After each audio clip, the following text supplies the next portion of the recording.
Welcome to another episode of the Optimistic Met Fan podcast. I'm your host, Frank Osberger, and just want to quickly thank everybody for following me on YouTube. Got some new subscribers, so thank you to those people. And also thank you for following me along on TikTok as well as Instagram.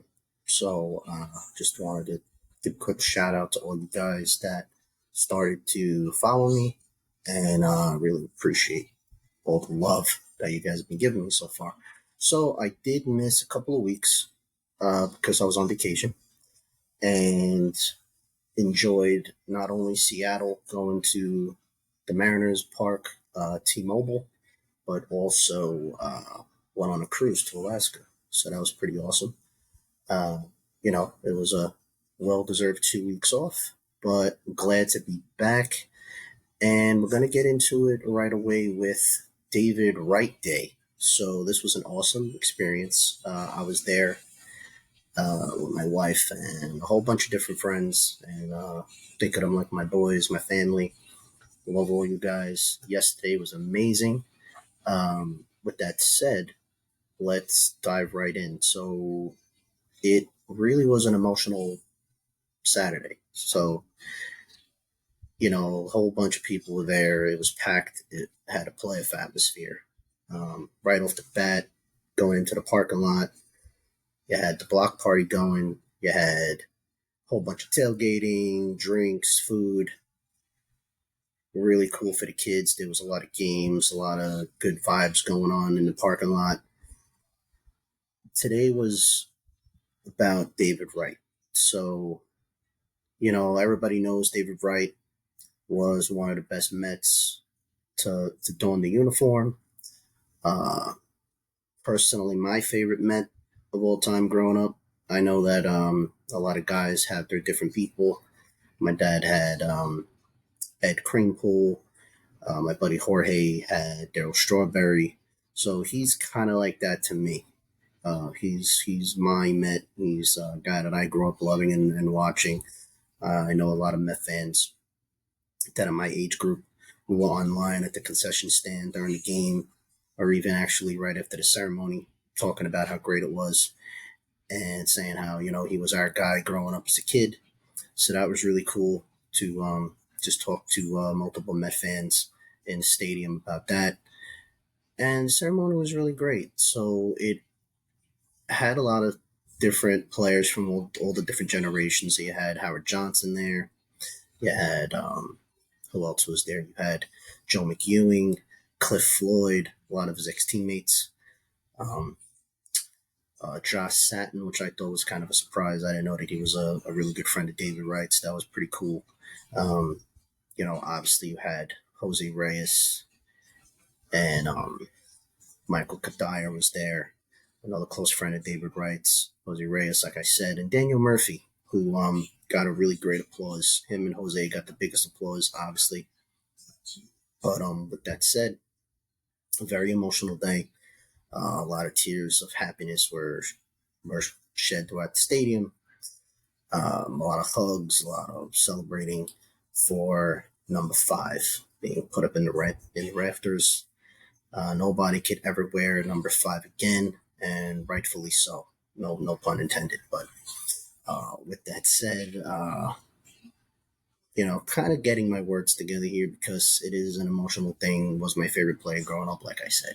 So right off the bat, I will say that I thought it was a very classy ceremony. I thought that Harry Rose did a fantastic job talking about not only how David Wright grew up in Virginia and then became a New York guy getting drafted by the Mets, but then how he just captivated New York with his personality, the way he handled his business, not only on the field, more importantly off the field. So there was a great video package of him with all the charity work that he used to do in the hospitals, fire department, NYPD, all that stuff. So really, really cool to see that.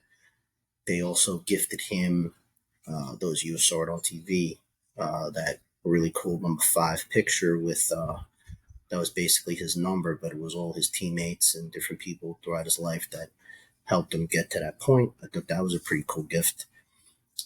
Really cool how they put that together. Also, they had the number 5 in the outfield all weekend. That was tastefully done. Also, the home run apple had number 5 on it. That was really cool. And David Wright was very humble.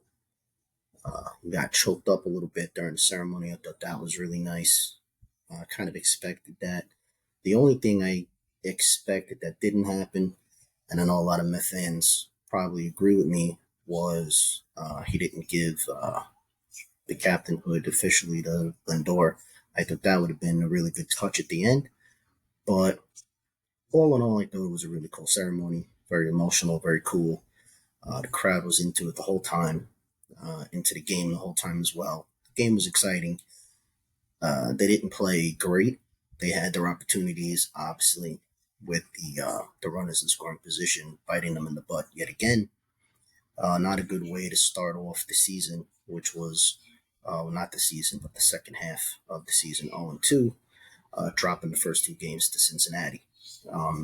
As I record this on a Sunday, they did take the last game of the series and are now a half a game out of first. So that's really nice going into a series this week against the LA Angels.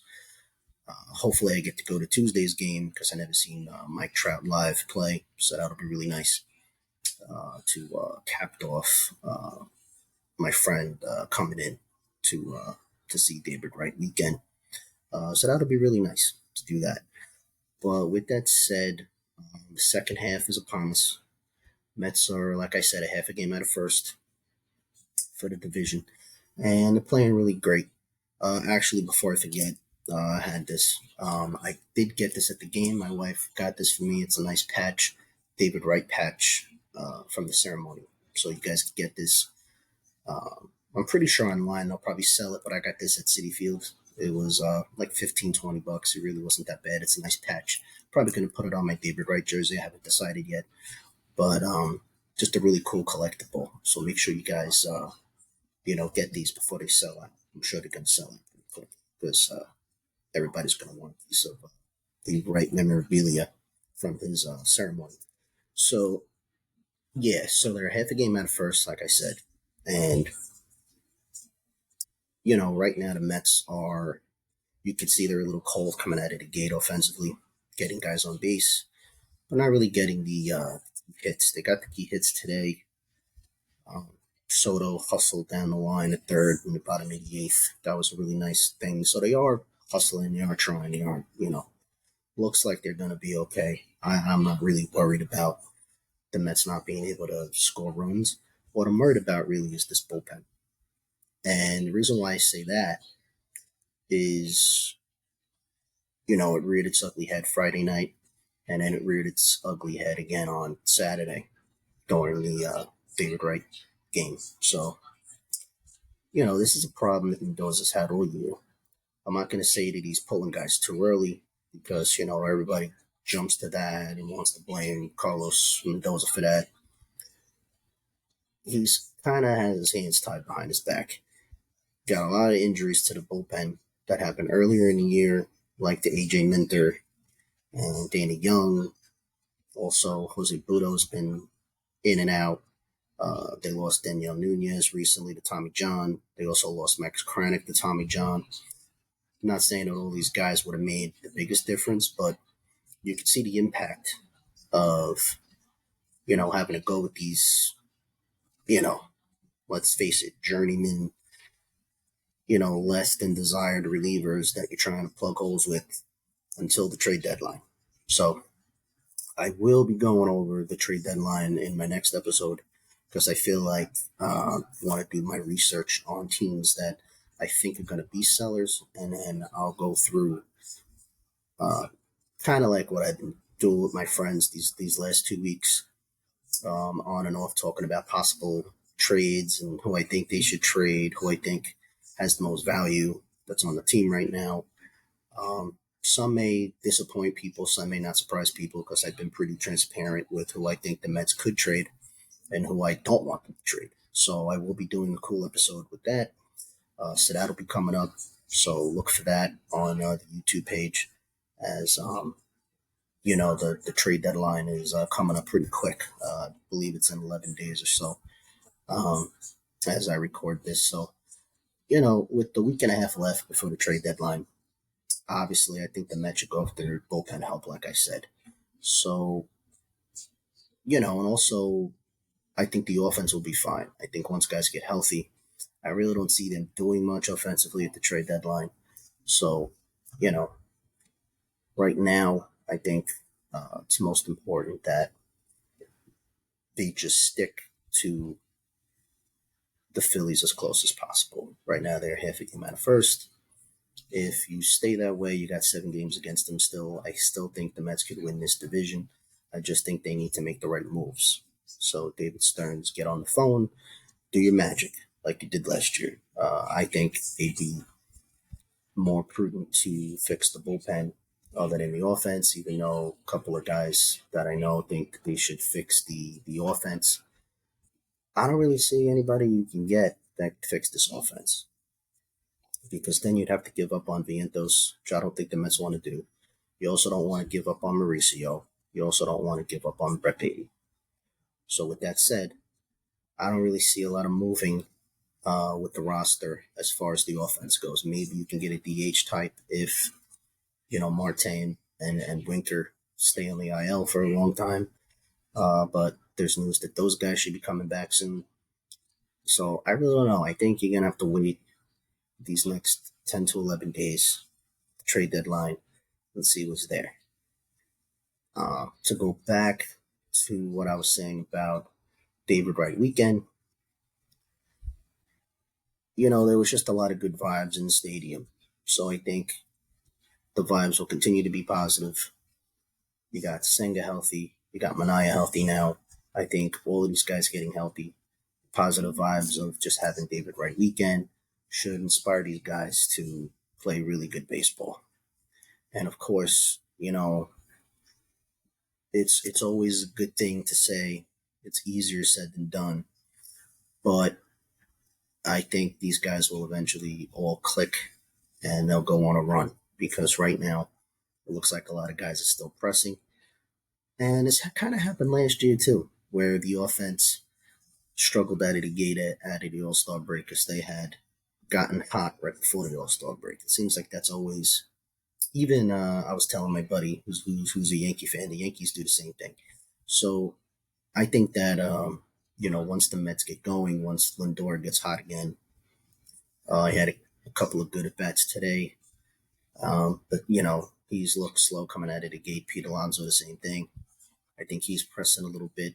The only guy who seems to be himself right now seems to be Jeff McNeil. I know that surprises people. I wasn't going to say Juan Soto because I think Juan Soto is going to be Juan Soto. But Jeff McNeil looks like he's coming back to the Jeff McNeil of old, or at least close to that. And that's a great sign. So I think the offense will be okay. Like I said, as far as the pitching goes, I think it's mostly the bullpen that's been the issue. The starters have been doing just fine, doing what we expect them to do. So really not a lot to improve there. Like I said, they've gotten healthy. They got Senga back. They got Mania back. Going forward, I think that's where our strength's gonna be is in the starting rotation. As much as people say, "Oh, but you have Holmes who can't go past 5 innings," eventually Holmes is probably going to go to the bullpen. So I think every Met fan could rest easy with that. Again, this is his first time starting, so let's give this guy a break. But with that said, I do have another. As I get my paper here, we do have another list to go through. My Mount Rushmore continues. So last episode I did do the catchers. Spoke a lot about Mike Piazza, Gary Carter, Jerry Grody, all those great catchers that the Mets have had. But today we're going to do right field. Very excited about this because I have a lot of Darryl Strawberry fans that I grew up with, and obviously really good friends with a lot of people who love Darryl Strawberry. So he's the first one on the list. Darryl Strawberry played for the Mets for 8 seasons. 1986, obviously, was World Series champ with them, six-time All-Star in 1984 through 1988, and then again in 1990 was Rookie of the Year in 83, Silver Slugger in 88 and 90, had over 1,000 hits, 1,025, had 252 home runs, still the all-time leader, only 5 ahead of Pete Alonso, had 733 RBIs, 263 batting average with a 520 slug and a 359 on base percentage. Very, very solid, very, very legit right fielder. Unfortunately, the off the field stuff kind of hindered his legacy as a Met until he had his number retired last season with the Mets, number 18. So, and with that said, I mean, I'm not going to dog the guy because he had issues. The 80s, there was a lot of drug use. Obviously, a lot more Mets were doing drugs too. If you guys ever read Ron Darling's book, his perspective from Game 7, that book was very good. He did highlight that he was naive back then, didn't really want to speak out, especially about other teammates. And Darryl Strawberry was one of them. But he did say that, the kid was a beast. And Darryl definitely was. So with that said, Darryl Strawberry, think he was, one of the young stars to come out of the Met system back then. And a lot of Met fans love him for that. He was very flamboyant, very, star power type guy. Would have been one of the all-time greats if he stayed with the Mets a little bit longer. I still think he is because of the 8 seasons that he had. But again, drug use, the off-the-field stuff kind of hindered his legacy a little bit as he did leave the Mets and then obviously went to the Yankees and did what he did with the Yankees. But, great to see him back with the Mets. His number 18, obviously with his number retired. I think that's fantastic. So, love you, Darryl. You were the man. Wish I got to see you play live, but I was too young back then. But, great to see that legacy of the Mets shine through. So Darryl Strawberry was the first guy on the list. Rusty Staub was another right fielder for the New York Mets. He's the second one on my Mount Rushmore for right fielders. He played for 9 seasons with the Mets, made the World Series in 73, had 709 hits, 75 home runs, 399 RBIs, 276 batting average lifetime with a 419 slug and a 356 on base. Rusty Staub was a very tough player. Another one of my dad's favorites. Again, never got to see this guy play. Saw a lot of highlights of him. Saw a lot of video on SNY. All those great videos of back in the day with the Mets. Rusty Staub, definitely a very beloved Met. I know when I go to the stadium, you hear a lot about him when people talk about the team. So, Rusty Staub, definitely a great addition to this list. Next on the list is Ron Swoboda. He's the third guy on my Mount Rushmore list. Played 6 seasons with the Mets. Was a 69 World Series champ on those Miracle Mets. He had 536 hits, 69 home runs, 304 RBIs, a 242 batting average with a 387 slug and a 319 on base percentage. Pretty modest, but Ron Swoboda definitely a fan favorite, especially with those 69 Mets. Not a lot of, I know a lot of that team was the pitching, was Ed Kranepool, Cleon Jones, all those guys. Ron Swoboda doesn't really get a lot of credit on that team. Was one of those unsung heroes on that 69 Mets, but beloved Met nonetheless. So again, Ron Swoboda, I thought he was a very good mention on this list. And lastly, and like I've said, doing these lists, it gets tough when you get to the fourth or fifth guy that you want to put on there. But you could only have four. And this is because the Mets really haven't had a lot of good right fielders in their history. So I thought that, with that said, that this next guy was a guy that I thought was a guy that came to the Mets from the Yankees. Okay. And that guy is Curtis Granderson. And I wanted to put him on this list as one of the best right fielders in Mets history as the fourth, because I think in his 4 years when he played with the Mets, he won Met fans over, including yours truly. I was not a big Curtis Granderson lover when he first came to the Mets. Um, I always thought he was a Yankee, until he really shined in 2015 when he made the World Series with the New York Mets. He was one of the better players on that team. Had 484 hits with the Mets in those 4 seasons, with 95 home runs, 247 RBIs, and never really a batting average guy leading his career. He had a 239 batting average with the Mets, but he did have a 440 slug and a 340 on base. So very solid on base numbers, and slug not bad at all for an older Curtis Granderson that we got. But also he played right field really well in Citi Field. I thought as a right fielder he's been one of the better ones if you look at the history of Citi Field. At the Citi Field, Shea Stadium, obviously it's Daryl Strawberry, but as far as Citi Field goes, I thought he's played the best right field of any right fielder that the Mets have had since Citi Field has opened up. Again, it hasn't been open that long, obviously, but with that said, I think Curtis Granderson definitely won a lot of Met fans over. Like I said, yours truly was definitely won over with his hustle and definitely his leadership and his clubhouse presence. So that's my Mount Rushmore list for the right fielders in Mets history. I think it's a pretty solid list. A lot of World Series champions on that list. And, this is a position that now that Juan Soto is in right field, I think he'll eventually be on this list, especially if he lives out this contract. 15 years of Juan Soto is going to really be something special to see. We're in the first year of hopefully many. So, with that saying, I think that he's going to knock one of these guys off this list.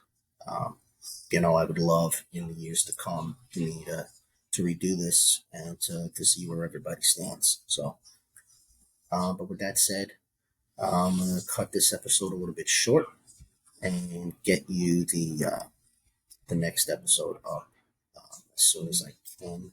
That's going to be my trade talk episode for the trade deadline. Very excited about that.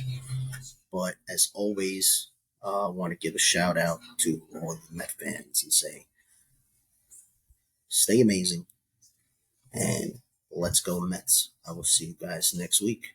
All right, take care.